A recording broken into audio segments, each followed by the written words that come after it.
तो कहानी के शुरू में हमें एक आदमी दिखाया जाता है जो पहाड़ी रेगिस्तान रास्ते से गुजरता घर की तरफ जा रहा था। इसी बीच जब वो अपनी गाड़ी रोकता है तो बाहर निकलकर वहाँ वो दूर आसमान से गिरती रोशनी देखता है। जब वो उसे देखने उसके पास जाता है तो वहाँ पर बहुत बड़ा अंडा था। वो अब उसकी तस्वीर बनाकर फोन में लेकर टेस्ट करने लगता है, पर तभी वहाँ एक बहुत बड़ा एलियन आ जाता है जो दिखने में बिल्कुल डायनासोर की तरह लग रहा था, जिसे देखकर वो आदमी बहुत डर जाता है और वहाँ से अपनी गाड़ी में बैठकर गाड़ी को तेजी से भगाता है। पर एलियन ने उसे पकड़ लिया था, अपने टेंटिकल से पकड़कर मार देता है, फिर उसका सारा खून चूस लेता है। इसके बाद कहानी में हमें पास ही की जगह को दिखाया जाता है जहाँ पर एक कैंप था। कैंप के लीडर्स आपस में बात कर रहे थे कि कुछ देर के बाद उनके कैंप में ट्रिप के लिए कुछ लोग आने वाले हैं। उनके इस कैंप में कुछ और भी साथी थे, जिनमें एक लड़का जिसका नाम रॉड था, वो भी इस ग्रुप के साथ मिलकर काम किया करता था। फिर इसके कुछ देर के बाद यहाँ पर एक हेलीकॉप्टर आता है जिसमें कुछ लड़के लड़कियाँ थी जो यहाँ पर ट्रिप के लिए आए थे। इनमें एक लड़का जो बहुत ही नखरे में था,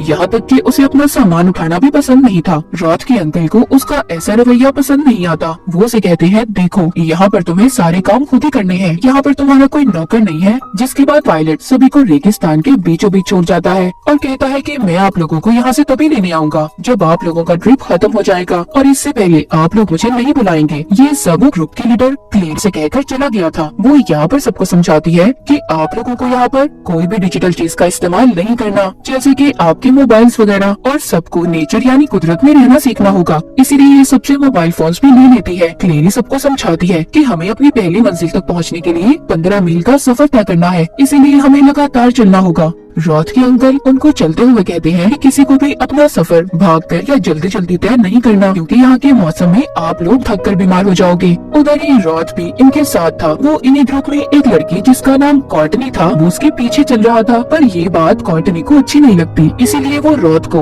उससे आगे चलने का कहती है। चलते चलते इन सबको शाम हो गई थी। ये सभी रास्ते में टेंट लगाते हैं और सो जाते हैं। तभी रात को रॉड के अंकल को सोते हुए किसी किस्म की आवाज आ रही थी। जब वो अपने टेंट से बाहर निकलकर देखते हैं तो वहाँ पर जंगली घोड़ों का झुंड था जो भागकर इनकी तरफ आ रहा था। ये जल्दी से सबको टेंट से बाहर निकलने का कहते हैं। सब टेंट से बाहर आ गए थे, पर रॉड देखता है कि कॉर्टनी अभी भी अपने टेंट में फंसी हुई थी। वो जाकर उसकी मदद करता है और उसे बचा लेता है। ग्रुप का एक लड़का क्लेरी से कहता है कि हम यहाँ पर घोड़ों के हमले से मर भी सकते थे, आप लोग हमारा क्या ख्याल रख रहे हैं। मगर वो उसे शांत करती है और फिर सबको अपना सामान समेटने का कहती है। वो ये भी बताती है कि हमें जल्दी यहाँ से जाना होगा, यहाँ पर हमें खतरा है, और निकल जाते हैं। ये सभी चलते हुए काफी आगे तक आ गए थे। सब उस जगह पर पहुंच गए थे जहाँ पर आसमान से रोशनी गिरी थी, मतलब वही जगह जो हमने कहानी के शुरू में देखी थी। जब ये वहाँ जाते हैं तो वहाँ पर उस आदमी का फोन भी मिलता है जिसको एलियन ने मार दिया था। वहाँ पर पड़े वो उसे अंडे को भी देखते हैं। उसे देखकर सब अपने अपने तरीके से सोचने लगे थे। तभी वहीं पर क्लेरी और रॉड के अंकल उस जगह का मुआयना करने लगते हैं, तो वहाँ पर उन्हें उस आदमी की गाड़ी दिखाई देती है जिसको एलियन ने मार दिया था। रॉड के अंकल जब उस गाड़ी का दरवाजा खोलते हैं तो उसमें उस आदमी की लाश थी जिसमें से सारा खून गायब था। रॉड के अंकल सोचते हैं ये परेशानी बहुत बड़ी है, यहाँ पर बहुत बड़ा खतरा है, इसीलिए हमें जल्दी यहाँ से चलना होगा। पर क्लेरी उन्हें मना करती है, कहती है हम ऐसे अपने ट्रिप को बीच में खत्म करके नहीं जा सकते, क्योंकि कुछ वक्त पहले हमारा एग्रीमेंट साइन हुआ है, हम जेल में भी जा सकते हैं और हमारा टूरिस्ट गाइड का लाइसेंस भी कैंसिल हो जाएगा। ये बात सुनकर रॉड के अंकल बहुत नाराज हो जाते हैं, क्योंकि उन्हें इस बात के बारे में कुछ भी नहीं पता था। क्लेरी ये भी कहती है कि ये बात रॉड को नहीं पता चलनी चाहिए कि हमने यहाँ पर किसी आदमी की लाश को देखा है। ये सब वो रॉड के अंकल को सब जाकर जाने लगती है। कुछ वक्त के बाद रात भी हो गई थी। अब ये सभी यहाँ पर टेंट लगाकर इसी जगह पर रात गुजारने का फैसला करते हैं। तभी इनके ग्रुप का एक लड़का वॉशरूम जाता है। रॉड के अंकल रॉड को उसके साथ जाने का कहते हैं, मगर वो लड़का उसे साथ ले जाने से मना कर देता है। जब ये बात रॉड के अंकल को पता चलती है तो वो उस पर बहुत नाराज होते हैं, कहते हैं कि तुमने उसे अकेले क्यों जाने दिया जंगल में, वो हमारी जिम्मेदारी है। अब वो जल्दी से उस लड़के के पीछे जाते हैं, लेकिन वो लड़का उन पर भी गुस्सा कर रहा था। रॉड के अंकल उसकी बात सुनकर वहीं दूर जाकर खड़े हो जाते हैं। तभी हम यहाँ पर उसी एलियन को देखते हैं, डायनासोर की तरह खतरनाक एलियन। वो एलियन उस लड़के पर हमला करने वाला था। तभी उसके दरमियान में रॉड के अंकल आ गए थे जो उस लड़के को भागने का कहते हैं। वो तो वहाँ से भाग गया था, पर रॉड के अंकल को उस एलियन ने अपने टेंटिकल से पकड़ लिया था। जब उधर कैंप में रॉथ को अपने अंकल की चीखने की आवाजें सुनाई देती है तो वो भाग कर जाता है। इससे पहले वो अपने अंकल को बचा पाता, उस एलियन ने अपनी टेंटिकल से उनका सारा खून चूस लिया था और उन्हें मार देता है। रॉथ अपने अंकल की ऐसी हालत देखकर बहुत रोता है। वहाँ पर जितने भी लोग थे सभी परेशान हो गए थे। रॉथ सबसे कहता है फिक्र नहीं करें, एक महफूज जगह है, हम लोग वहाँ पर जाएंगे और कल सुबह हम अपने कैंप में वापस चले जाएंगे। अब रॉथ सबको लेकर एक केव गार्ड के अंदर आ गया था। कहता है ये जगह हम सबके लिए महफूज है, हमें यहाँ पर कोई खतरा नहीं है। तभी वहाँ पर एक लड़के को कुछ चिपचिपा महसूस होता है जो हर जगह पर था। रॉथ का रेडियो भी आवाज कर रहा था जो आने वाले खतरे के बारे में बता रहा था। जब ये उस जगह पर रोशनी करके देखते हैं तो वहाँ पर वही एलियन था। सभी अब यहाँ से भी भागते हैं पर भागते हुए एक लड़का वहीं पर गिर गया था। रॉथ उसको बचाने जाता है लेकिन एलियन ने उसे अपने टेंटिकल से पकड़ लिया था और उसे भी मार देता है। बाहर आकर रॉथ सबको कहता है हमें जल्दी अपने मेन कैंप बेस में वापस पहुंचना होगा, हमारी जान तभी बच सकती है। अब ये चाहते हुए दोबारा से उस एलियन के अंडे को देखते हैं और पास ही उस आदमी की गाड़ी को भी। रॉथ क्लेरी से पूछता है क्या तुम जानती हो इस बारे में? वो कहती है हाँ। अब रॉथ को क्लेरी पर गुस्सा आ रहा था। वो कहता है तुम इस बात के बारे में जानती थी, तुमने मुझे पहले क्यों नहीं बताया? इतनी लोगों की जिंदगी को तुमने खतरे में डाल दिया। रॉथ सबको लेकर वापिस से उसी जगह पर आ जाता है जहाँ से इन्होंने अपने सफर को शुरू किया था और सबको उनके फोन्स भी वापस कर देता है। क्लेरी सबको कहती है हमें हेलीकॉप्टर कल सुबह को लेने आएगा, इसलिए आज रात हमने यहीं पर गुजारनी है। तभी इनके ग्रुप की लड़की ये देखती है कि रॉथ का रेडियो दोबारा से आवाज कर रहा था। तभी रॉथ सबको एक कमरे में जाने का कहता है लेकिन अब वहाँ पर भी एलियन आ चुका था। वो एक लड़के पर हमला करने की कोशिश करता है पर रॉथ वहाँ पर अपनी गन लेकर उसका मुकाबला कर रहा था। रॉथ सबको एक कमरे में ले जाकर दरवाजे को बंद कर देता है। तभी वहाँ पर वो ये देखता है कि उनके ग्रुप में क्लेरी और एक लड़की नहीं थी, उधर वो दोनों बाथरूम में छुपी हुई थी। पर एलियन को उनके बारे में भी पता चल गया था, वो उनकी तरफ बढ़ रहा था। रॉथ अपना दरवाजा खोलकर उनको बचाना चाहता था पर एक लड़का उसे ऐसा करने से मना करता है। वो कहता है कि अगर तुम दरवाजा खोलकर बाहर गए तो हम सबकी जान को खतरा हो सकता है। लेकिन रॉथ उस लड़के की बात को नहीं मानता और उसे गन मारकर बेहोश कर देता है। बाहर क्लेरी और उसके साथ जो लड़की थी वो एलियन से अपनी जान बचाकर भाग रही थी। वहाँ पर पहुँच जाती है जहाँ पर बाकी के लोग थे तो उसकी लड़की तो दरवाजा खोलकर अंदर चली गई थी पर बेचारी क्लेरी बाहर ही रह जाती है। वो एलियन अभी भी इनका पीछा कर रहा था और आकर अपने टेंटिकल से क्लेरी को पकड़ लेता है। वो उसे भी मारने वाला था पर रॉथ अपनी गन से उस पर गोली चलाता है। एलियन ने क्लेरी को तो छोड़ दिया था लेकिन अब बहुत देर हो चुकी थी।